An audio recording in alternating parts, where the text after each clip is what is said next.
প্রিয় লিসেনার্স, এখন যে ঘটনাটি আমি আপনাদের সাথে শেয়ার করতে যাচ্ছি, এই ঘটনাটি আমাদেরকে পাঠিয়েছেন আলী আদনান। ওনার বাড়ি মানিকগঞ্জ জেলার সিংগাইর উপজেলার চারিগ্রাম ইউনিয়নের দাসেরহাটি গ্রামে। আর ঘটনাটি ওনার এলাকারই একটি ঘটনা। সিংগাইর থেকে চারিগ্রাম যাবার পথে গোবিন্দ তালপট্টি নামক একটি জায়গা রয়েছে। ওই জায়গার মাঝখানে বারুরবাড়ি ব্রিজ নামে একটি ব্রিজ রয়েছে। মূলত ওই ব্রিজকে কেন্দ্র করেই আজকের ঘটনাটি আবর্তিত হবে। চলুন মূল ঘটনাতে চলে যাই। বেশ অনেকদিন আগে ওনাদের বাড়িতে একজন মহিলা এসেছিলেন সাহায্যের জন্য। ওই মহিলাকে ওনার আম্মা চিনতেন। তো ওনার এই অবস্থা কেন হলো এই বিষয়ে যখন তাকে জিজ্ঞেস করা হয়, তখন তিনি একটি ঘটনা শেয়ার করেন। ওনার হাজবেন্ড রেন্টে কারে গাড়ি চালাতেন, একটা প্রাইভেট কার চালাতেন। তো মানিকগঞ্জের থেকে একজন ব্যক্তি প্রবাসে যাবেন, গমন করবেন আর কি। তো এয়ারপোর্ট পর্যন্ত দিয়ে আসতে হবে। তো এয়ারপোর্টে যাত্রী নামিয়ে দিয়ে উনি ফিরছিলেন। ওনার নিজের প্রাইভেট কার ছিল না, উনি ভাড়ায় চালাতেন আর কি। তো উনি ফিরছিলেন, যখন উনি ওই বারুরবাড়ি ব্রিজের কাছে এসেছেন, মানে ওই দিক দিয়ে গিয়েই মালিকের বাসায় গাড়িটা রেখে উনি ওনার বাসায় চলে যাবেন হেঁটে হেঁটে। তো বারুরবাড়ি ব্রিজের কাছে যখন তিনি আসেন, আসার পরে দেখেন যে একজন মহিলা, পোশাক আশাকে খুব যে দুস্থ এরকমটা মনে হচ্ছে না, কোলে একটা বাচ্চা রয়েছে এবং তার সাথে 7-8 বছর বয়সের একটা ছেলে রয়েছে। তো উনি হাত ইশারা করে গাড়িটা থামার জন্য বলছেন। তো ওই রাস্তায় কিন্তু চুরি ডাকাতি হয় না, এমন না যে ওনার গাড়ি ছিনতাই করে নিয়ে যাবে বা এরকম, এটা কিছু না। আপনারা শুনছেন ভয় পিপাসা ইউটিউব চ্যানেল। পৃথিবীর বাছাইকৃত সব ভয়ানক সত্য ঘটনা, এরকম আরো হাড়কাঁপানো ঘটনা শুনতে এখনই আমাদের চ্যানেলটি সাবস্ক্রাইব করে রাখুন এবং ভিডিওতে একটি লাইক দিয়ে। উনি স্বাভাবিকভাবেই থামান। তিনি চিন্তা করেন এলাকারই কোনো মানুষ থামাতে বলছে, কোনো সমস্যায় পড়েছে হয়তো। তো উনি গাড়ি থামান। উনি জিজ্ঞেস করেন কি হয়েছে। বলে যে ভাই, আমি তো যে সামনে যাব, তো এত রাত্রে একা একা কিভাবে যাই। রাত তখন প্রায় 1:30-2 বাজে।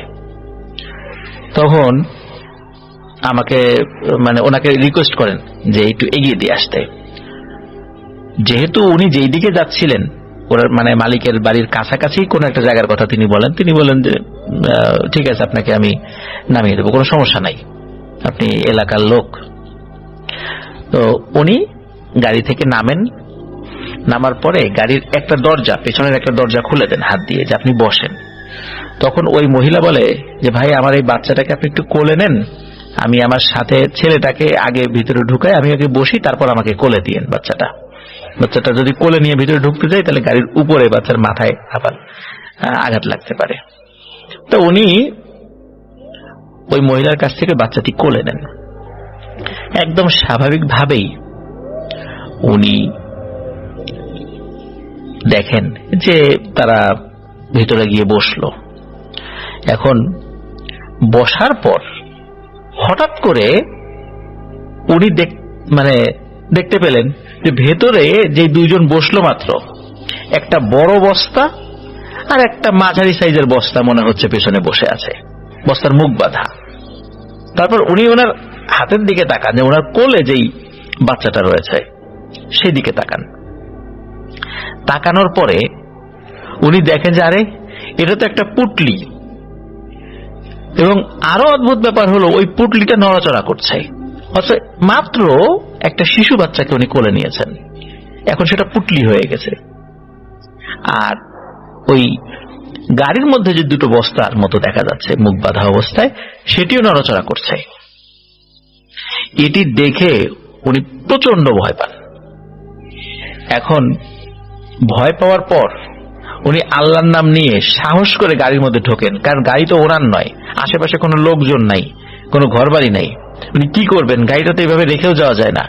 উনি আল্লাহু আকবার আল্লাহু আকবার চিৎকার করতে করতে গাড়ির মধ্যে ঢোকেন। গাড়ি স্টার্ট দিয়ে কিছুটা পথ গিয়েছেন, কিন্তু ওনার সাহসে কুলায় নাই, যে মনে হচ্ছে এখনই পেছন থেকে ওনাকে কেউ জাপটে ধরবে।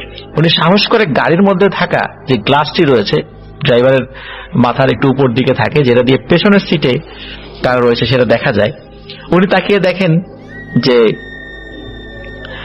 ওই যেই বস্তাগুলো, ওই বস্তাগুলো এখন আর সেই বস্তার মতো নাই। স্বাভাবিকভাবে একটা মহিলা, তার কোলে বাচ্চা, আর ওই শিশু যে বাচ্চাটা, ওই শিশু বাচ্চাটাকে উনি কি করেছিলেন, ওনার কোলে তো ছিল, উনি মানে ছুঁড়ে ফেলে দিয়েছিলেন ভয়ে। উনি দেখেন যে ওই মহিলার কোলে শিশু বাচ্চা, এবং একদম স্বাভাবিক উনি শুরুতে যেমনটা দেখেছিলেন। তো এটা দেখার সাথে সাথে উনি গাড়ি থামান, মাত্র 1 মিনিটের পায়ে হাঁটা পথ হয়তো বা এগিয়েছিলেন গাড়ি নিয়ে। গাড়ির থেকে নেমে উনি প্রচন্ড জোরে একটা দৌড় দেন, কারণ ওই 1 মিনিট গাড়ি চালিয়ে কিন্তু কাছাকাছি একটা বাড়ির কাছে চলে এসেছিলেন ব্রিজ পার হয়ে। উনি ওই বাড়ির কাছে গিয়ে প্রচন্ড জোরে একটা চিৎকার দেন। ওনার চিৎকারের বাড়ির লোকজন বের হয়ে আসে, এসে বলে কি হয়েছে, বলে এই ঘটনা, আমার সাথে একটু চলেন। তখন ওই বাড়ির লোকজন ব্রিজের কাছে যায়, মানে কাছাকাছি বলতে ওই গাড়িটার কাছে আর কি। তো ওখানে গিয়ে দেখে যে গাড়ির মধ্যে কেউ নাই, একদম স্বাভাবিক।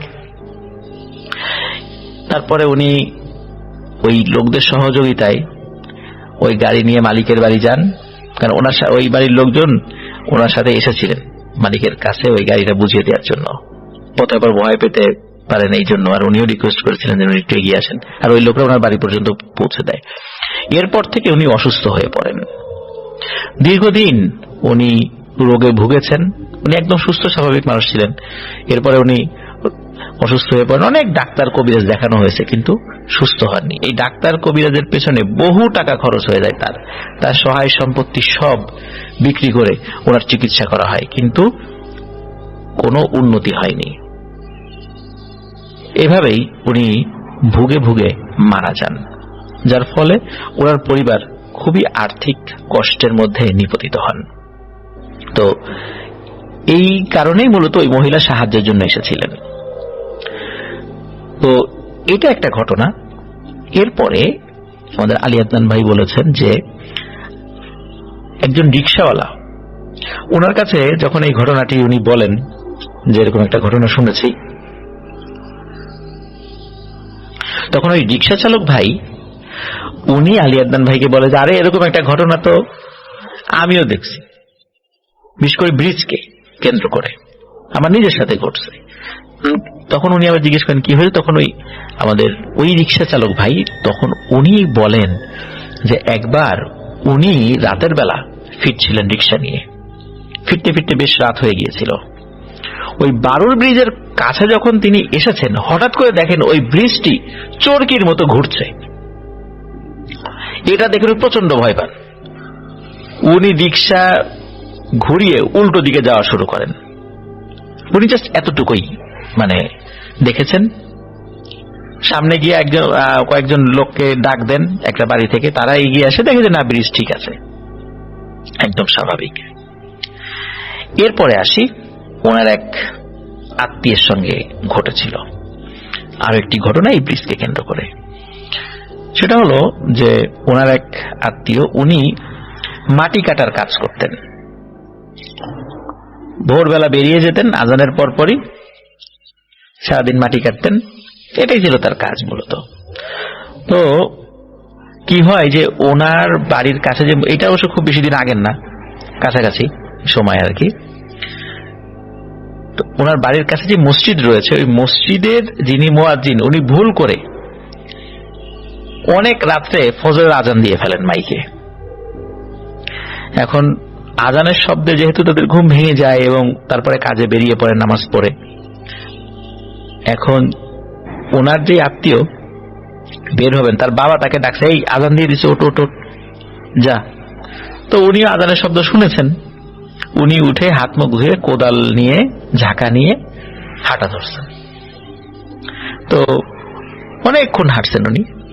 হাঁটার পরে ওই বারুর বাড়ি ব্রিজের কাছে যখন তিনি এসেছেন, তখন দূর থেকে দেখছেন বিশাল এক অবয়ব, সাথে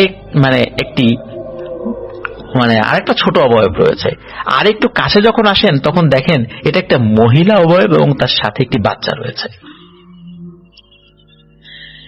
এই দৃশ্য দেখার পর আপনারা শুনছেন ভয় পিপাসা ইউটিউব চ্যানেল। পৃথিবীর বাছাইকৃত সব ভয়ানক সত্য ঘটনা এরকম আরও হাড়কাঁপানো ঘটনা শুনতে এখনই আমাদের চ্যানেলটি সাবস্ক্রাইব করে রাখুন এবং ভিডিওতে একটি লাইক দিয়ে আমাদের সাথে। উনি তো উল্টো দিকে ঝেড়ে দেন এক দৌড়, ওই কোদালটা বা ঝাঁকা এগুলা ফেলে বেশ খানিকটা দৌড়ে একটা মসজিদের কাছে গিয়ে প্রচন্ড জোরে দেন এক চিৎকার। মসজিদের ইমাম সাহেব ওই মসজিদের পাশে একটা ঘর ছিল, সেখানে ঘুমাতেন। তো তার চিৎকারে ইমাম সাহেবের ঘুম ভেঙে বের হয়ে আসেন। ইমাম সাহেব আবার ওই ভাইকে চিনতেন। বলে, কি হয়েছে তোমার? বলে, আমি তো মাটি কাটতে বেরোইছিলাম। তোমার মাথা ঠিক আছে? তুমি মাটি কাটতে বেরোছো মানে রাত কয়টা বাজে তোমার ধারণা আছে? বলে, কেন, আমি তো ফজর আজান শুনে বের হইলাম। কারণ পাগল, তুমি যে আজান শুনছো ও ভুল করে দিছে হয়তোবা। এই যে দেখো ঘড়িতে কয়টা বাজে। তখন দেখা গেল ঘড়িতে তখন রাত 2টো কি 2:30 এরকম একটা সময়, এরকম সময় হবে আর কি। তো এটা দেখে তো উনি অবাক হন, যে আরে আমি এই এত রাত্রে বের হয়েছি, এখন বাজে রাত 2টো 2:30, আমি তো আরো অনেকক্ষণ আগে বের হয়েছি। আর এত রাত্রে বের হওয়ার কারণেই মূলত এই ভয়ানক জিনিসটি উনি ব্রিজের কাছে দেখেছিলেন। ওই ব্রিজের কাছে এরকম অনেক ঘটনা নাকি রয়েছে। আমি আবারও বলছি, ব্রিজটা হচ্ছে বারুরবাড়ি ব্রিজ। স্থানীয় যারা আছেন তারা অবশ্যই ওই বারুরবাড়ি ব্রিজটি চিনে থাকবেন। এই ব্রিজকে কেন্দ্র করে আমাদেরকে ঘটনা দিলেন আলী আদনান ভাই। অসংখ্য ধন্যবাদ আলী আদনান ভাইকে এত চমৎকার একটি ঘটনা আমাদেরকে উপহার দেওয়ার জন্য। আসলে গ্রামে গঞ্জে এরকম অনেক ব্যাপার রয়েছে, এখনো ঘটে চলছে। সেখানে কেউ বিশ্বাস করে, কেউ করে না। কাউকে জোর করে বিশ্বাস করানোর দায়িত্ব আমরা কিন্তু কেউ নিতে যাব না। আপনাদেরকেও বলি প্রিয় লিসেনার্স, যিনি বিশ্বাস করেন না, কেউ যদি বলেন যে না আমি ভূত প্রেতে বিশ্বাস করি না, আমি জিন বিশ্বাস করি না, তা আপনি যতই বলেন যে কোরআনে তো জিন আছে, হাদিসে জিনের কথা আছে, আপনি বিশ্বাস করবেন না কেন? তো যিনি বিশ্বাস করবেন না তাকে আপনি যতই কোরআন হাদিসের কথা বলেন, তিনি বিশ্বাস করবে না, কারণ তিনি নিজের চোখে সেটা না দেখলে বিশ্বাস করবেন না বলে প্রতিজ্ঞা করেছেন। আর সবকিছু নিজের চোখে দেখে বিশ্বাস করতে হবে এমন বিষয়টাও কিন্তু আমরা বিশ্বাস করি না। যেহেতু পবিত্র কোরআনে আছে, হাদিসে রয়েছে, আমরা মনে প্রাণে বিশ্বাস করি জিন অবশ্যই আছে। তা আমাদের সাথে দেখা দিক আর না দিক, আমরা মনে প্রাণে বিশ্বাস করি। তো প্রিয় লিসেনার্স, এটি ছিল ঘটনা। আশা করছি এই ঘটনাটি আপনাদের ভালো লেগেছে।